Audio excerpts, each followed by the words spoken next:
ناظرین، میں ہوں نیلم نواب، آپ دیکھ رہے ہیں PK نیوز۔ تھانہ سیٹلائٹ ٹاؤن پولیس کی جرائم پیشہ عناصر کے خلاف کارروائی۔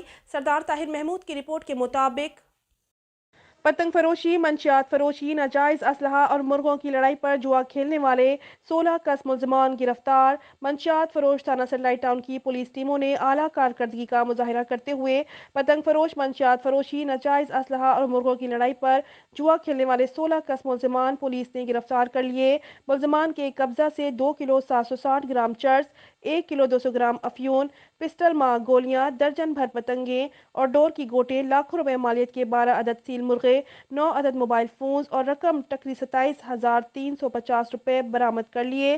گرفتار ملزمان میں روہیل، وقاص، زبیر، عاطف، نصبان، ذیشان، عامر، وحید، بلال، لقمان، احمد رضا، تنویر، طالب، کاشف، منیب اور احمد شامل ہیں۔